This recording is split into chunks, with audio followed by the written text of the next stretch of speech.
Alright, what is good, ladies and gentlemen, is the Mass Reviewer back again with another review, and today we are doing a review for Glass Onion, a Knives Out mystery. A few days ago I did a review for the original Knives Out film, and so now we are reviewing the sequel, and unlike the first film, I actually went into this not knowing what the conclusion to the mystery was going to be. Unlike the last film, I went into this I went to this very much more intrigued, because I didn't know who was the killer at the end. So the only thing I did know, I did go in with one spoiler, was I did know, spoilers for anyone that wants to watch this film, but I did know that Dave Bautista's character, Duke Cody, that's the name, I knew that he was allergic to pineapple, and that was the reason for his death. But other than that, I didn't know any spoilers going into this. So yeah, with that said, I'm doing this review a few hours later, because unfortunately it was one of those days where I couldn't do the review immediately after I finished watching the film. So we're doing the review now, so hopefully I will be able to. Hopefully, I also didn't really sleep. I didn't really sleep at night, so I might sound a bit more out of it. So whatever. Anyway, let us just get into it. Starting off with the plot. So just like the last review I did for Knives Out, I'm not really gonna go too much into recapping the plot of the film, because I'm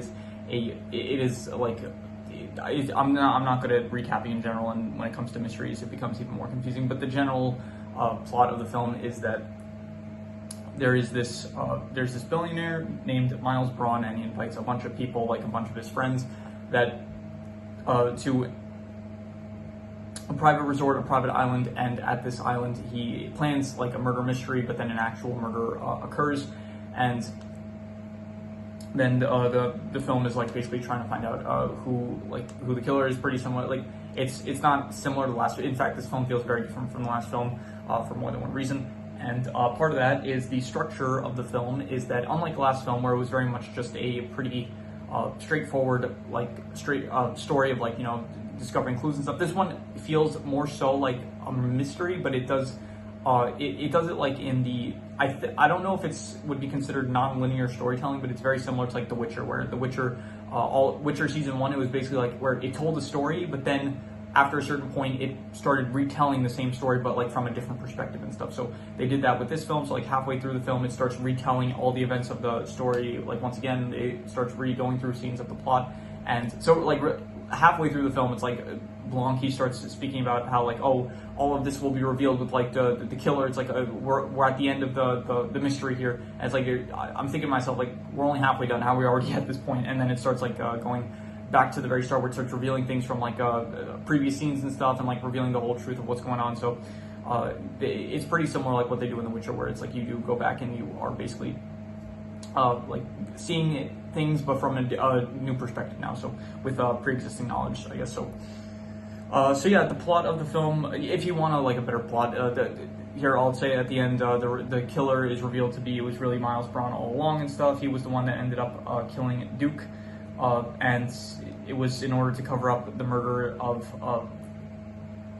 Andy. And I'm not good at recapping the plot, so if you do want a better recap, I suggest you watch a recap video for the plot. So yeah, but anyway, I would say that the plot, it was I would say probably between a 7.5 to an 8. I would say I think it was between very good and great. It is definitely not as good as the original one. I do like the structure, I do like the whole thing where it's they do go with this different style of storytelling compared to the last film, and but I do kind of like the last one more. It felt like more of a straightforward story, and the problem with this one is it does feel the stakes are, even the stakes, they're technically higher, because it is it has to do with much more rich people stuff, which has bigger effects and stuff. And the last one, it was just okay, getting away with the murder of just a family member, I guess. So but in this film, it's in the last film, what it did really well was they had Marta, she was directly implicated in the crime, so it did feel there were stakes, because if they don't catch who the killer is, then Marta is the one at fault.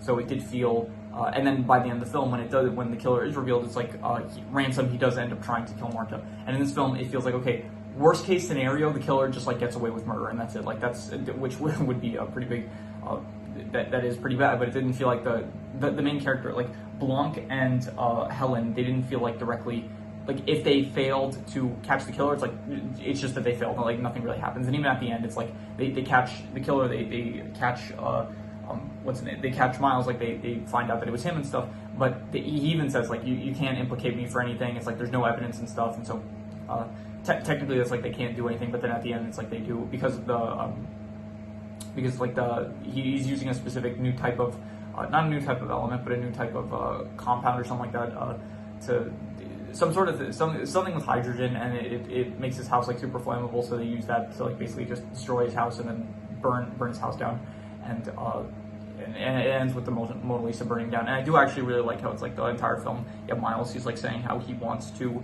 be spoken about the Mona Lisa in the same breath, and then by the end of the film, it's like the karma, I guess you could say, that he gets is that he will be talked about in the breath of the Mona Lisa, but he will be known as the one that destroyed the Mona Lisa. So it's like kind of payback for like him committing murder like twice. So yeah, I did like that. But overall, yeah, I'd give the plot, like I would say, and I'd still say like an 8 out of 10. I don't think it's as good as the last film, the plot, but I do think that it works well, and it does feel very different, which I do appreciate. It doesn't feel like just like a copy of the last film. It does feel much different. So yeah, I would say an 8 out of 10 for the plot. In terms of the characters, I don't think they're as good as the last film. For one, Miles is definitely not as good of a villain as Ransom. Ransom definitely felt much more Chris Evans. He might just be like a more charismatic actor, I guess. But I think Edward Norton is also good. So yeah, this film, the Hulk is the villain, and the last film, you had Captain America as the villain. So.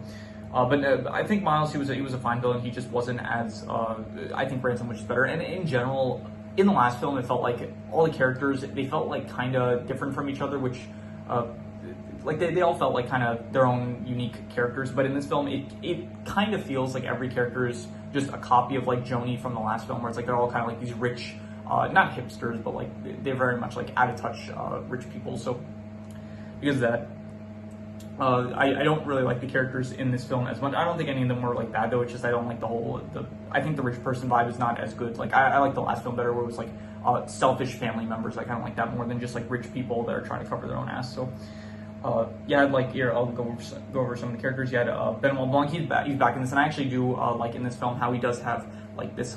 He has this whole like fish out of water kind of thing, like a fish out of water dynamic that he has going on in this film, where it's like he's with all these rich people, and it's like he's like a very not used to being around rich people and stuff, which I thought was good. And then halfway through the film, it's like it's revealed that no, he's actually like he's planning like what he's doing. Like he's aware of like the situation that he's in. It's like at the start of the film, he's like, oh, you invited me and stuff to like this rich place and stuff, and he's like speaking with all these rich people about I don't know rich person stuff, and then you find out like no, he's like aware of like the situation that he's in and stuff. So yeah. Miles Braun, I thought he was a fine villain. I thought he was like once again, just I liked Ransom a lot more, but I think that Miles Braun, he was like in no way bad, I'd say. Andy and Helen, they are pretty much the same characters, but like Andy is technically dead throughout the entire film, and Helen is the one that is really pretending to be Andy, and I thought that she was good. I definitely once you find out like the reveal of who like Andy really is, like when you find out that she's really Helen that is pretending to be Andy, I like her character more so after that. Whiskey is fine. She's like a bit free. All the like the ones that are kind of covering for Miles, like Whiskey, not Whiskey actually. She was just a girlfriend of Duke. Duke, Lionel, Claire, and Birdie. They were all fine. They were just kind of like they felt too similar to Joni, and Joni was like one of my least favorite characters in the last film because I don't know the whole like hipster rich person kind of attitude is just not the most entertaining, and it's like it's fine if it's one character like in the last film, but it's like if every character kind of is similar in that vein, so it just I don't know, it didn't work too much for me, but still I thought they were all fine.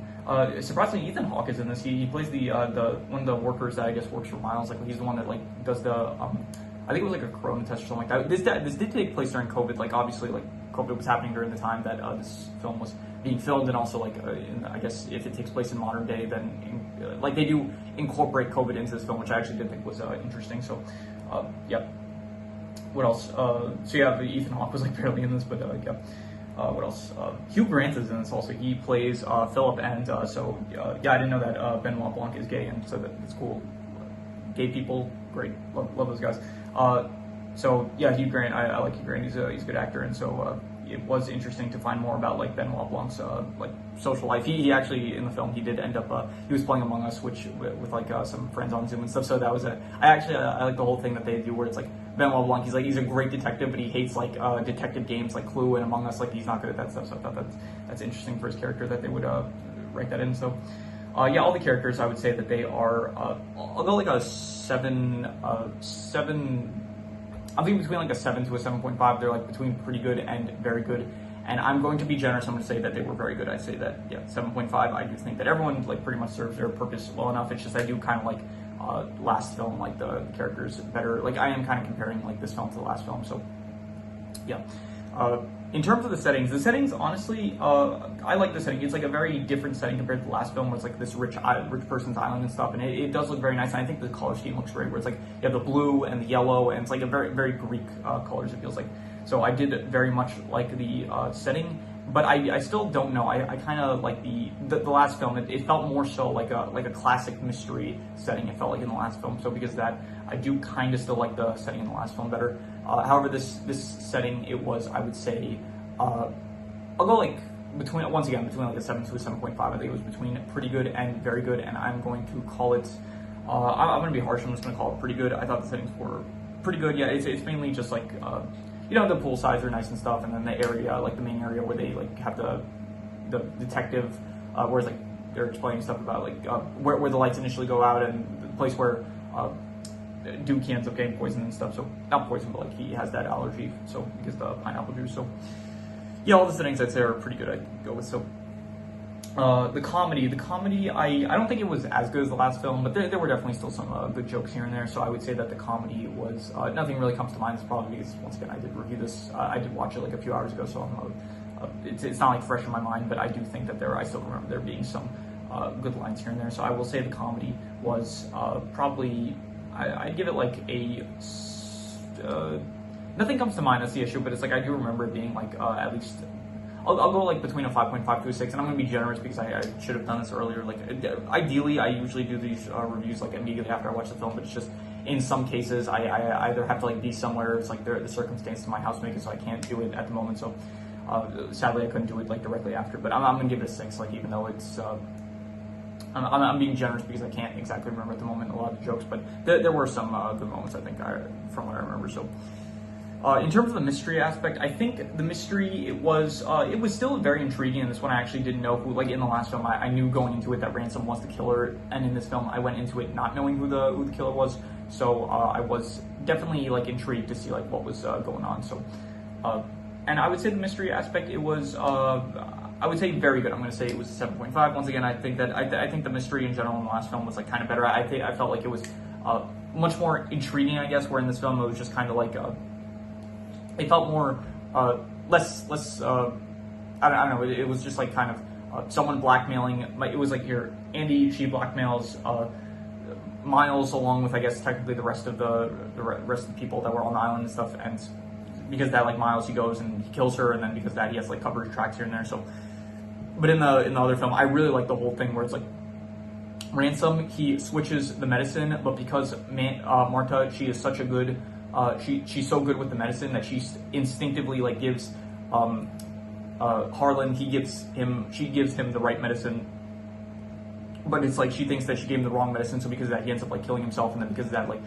Ransom, he ends up like changing his plans along the way and stuff, and it's like you had none of that like in this well you did kind of have that, whereas like you have Miles where he ends up like he wasn't expecting for Blanc to be there, and I guess he also wasn't expecting I guess Andy and the stuff going on like Helen. So it wasn't as clean as like the last film, I think. So the mystery, it was still a very good mystery though. I would give it a 7.5. So yeah.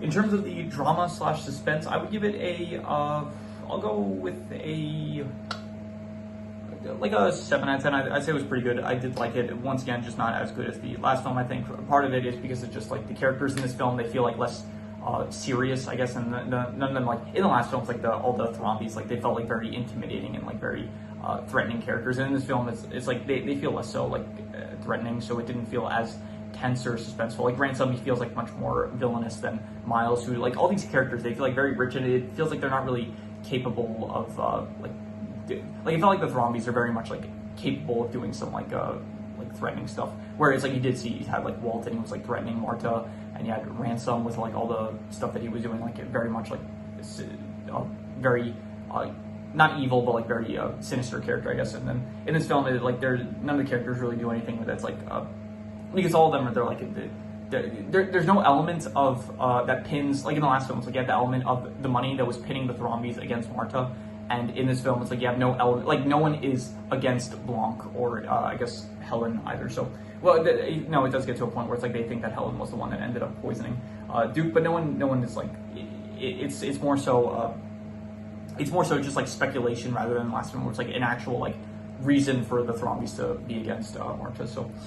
But yeah, I'd say that the drama / suspense was like pretty good, I'd say. So I was still like, I was very hooked on like what was gonna happen next. So in terms of the worst thing, I think the worst thing was I don't know what the worst thing was, to be honest. I'd say like maybe yeah, I'm not sure. I would probably say, I don't know, I might just reuse the worst score again, which was the comedy, which was a 6 out of 10 because nothing. I'll take a bit longer, maybe something comes to mind. By the way, I didn't mention Peg. She's also a character. I thought she was good. I forgot to mention her, but yeah, nothing really comes to. I guess maybe like I wouldn't say like going into it. I expected, like, my hopes going into it were high, and I don't think they were met, but they were like about met. So I'm not gonna say that the worst thing was that like it was a bad sequel, because I think it was like a very good sequel. So yeah, I'm just gonna reuse the worst score for the comedy. I'd say that the comedy, it was like above average, but yeah, that was the lowest score. So I'm just gonna reuse that.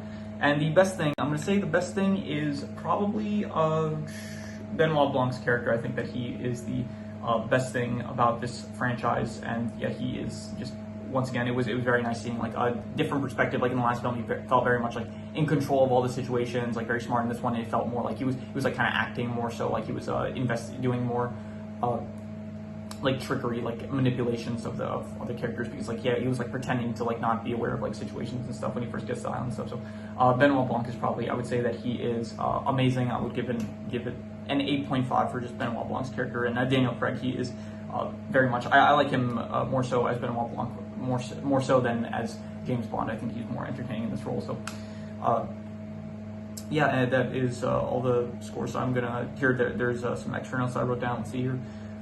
He does mention 2010, the year we made contact, and I understand what that reference is because I have a review on this channel. You can check it out if you want, for 2010, the year we made contact. So did not expect that to get referenced, but it was. So there was some nice cinematography. I did think that there were some very good shots in the film of like Miles, and yeah, Miles specifically had some nice shots where it's like some more of like him in the dark, and then he. I like the lighting shots that they do when it's like there's a character in the dark, and then it's like they'll step out of the dark into the light. That's cool. So. There was some more of that. Those nice cinematography shots. What else? Oh yeah, here was a good line. Miles, he says, "I'll pay you $1 billion to figure out who's the one that's trying to kill me." I thought that was a good line. So, Hugh Grant. Yeah, I wrote this down. Hugh Grant. I did not expect. I didn't realize Benoit Blanc was gay. So yeah, Hugh Grant as his husband. That was a nice surprise. Yeah, I like gay people. I like all the LGBTQ people, great people, and yeah. What else? I think I mentioned everything. Did I not? Oh yeah, I did really like that. You can see Miles, like he gives the early in the film. It's like the scene where it's like you can see Miles give to Duke the glass that is with the pineapple juice. Like you can see it early on, but then I'm assuming if you're watching this in a theater, it's like you can't skip back and see it. So you're not paying attention exactly. And then you see, so you don't see him, like maybe you'll see, like they do the thing with like magicians do where it's like misdirection, where it's like, here Miles, he's like pointing out Birdie, like she's dancing and stuff, and saying like, look at her dress and stuff. So it's like you in the audience, you're paying attention to the dress, but then it's like, so they do show you, if you're like really perceptive and you're paying attention early on, you will see that Miles is actually, you see early on that he is the one that ended up poisoning the, like basically giving Duke the glass with the pineapple juice. So I think that is good. And then when they look at it in the flashbacks, it's like they show a false version of like what actually happened. And then so I did it when it got to the scene where it showed like, no, he is the one that poisoned him. It's like I did skip back to the scenes to see if that was really true, and it is true. Like you can see like early on that Miles was the one that ended up poisoning Duke. So that was cool. I do like that this film, it tackles more of like the themes of like selfishness and stuff, but it also like gets, it kind of expands on it with also like complacency, where it's like these characters in the last film, it's like they were selfish, but in this film, it's like they're selfish, but they're also complacent because their selfishness leads them to being complacent into like, backing up Miles, even if it's like it's the wrong thing to do. It's like they're so selfish that because Miles is like supporting them, they are willing to lie for the sake of like to protect Miles, and because of that they do end up betraying Andy and stuff. So I thought that I do like the themes of like complacency and how it's like selfish, just that. Yeah, I don't know. I like those complacency themes and stuff. So I don't know what that exact theme would be like. People can be complacent if they're selfish, I guess, and like people are willing to go to lengths to protect themselves by being complacent with others, I guess. So, yeah, that is pretty much all the extra notes I had. Everything else I already mentioned. So I'm going to do the calculations. So King Crimson, all right. So it ends up coming out to about a 7 out of 10, which would be pretty good. And I think I would give it higher. I think I would probably go with between a 7.5 to an 8. I think it was between very good and great, and I think I'm just going to give it that. I don't think I'm going to go with a concrete answer. I think I'm just going to say it between a 7.5 to an 8. I'd say between very good and great. I don't think it's as good as the original film, but I do think that it is definitely a very good sequel, and I am very much intrigued into watching the newest one that is going to be coming out, I'm pretty sure in October, which is Wake Up Dead Man. So that is the next Knives Out film, which is going to come out, I think, next month. I think it's actually, it already released, like it was in a film festival, they released it, and then I think it might actually currently be out in theaters, but I think it releases in Netflix on sometime in October. So I am going to be looking forward to watching that, and look forward to my review for when I do watch it. So, but yeah, that is pretty much all there is to it. So if you have any recommendations, any shows, movies, video game stories, anime, web series, anything that you want me to review, leave it in the comments, and I will maybe possibly check out. And I promise, I'm giving you the 100% guarantee that there is a 70% chance that I will the next review I give will be for a show, so we'll look forward to that. Yeah, so this week definitely 100% that I will be getting to a review that is like, I'm like 70% sure that it's going to be like a show, and yeah, I'm getting back to the show and anime reviews and stuff, so I'll look forward to that, and it will be coming this week. I'm like 80% sure, maybe more like 55%, I'm not sure. Maybe someone leaves a recommendation that I might do that before, but it's coming, and I know I keep saying that, but it's gonna be here. So, but yeah, that is pretty much all there is to it. So let's leave it at that.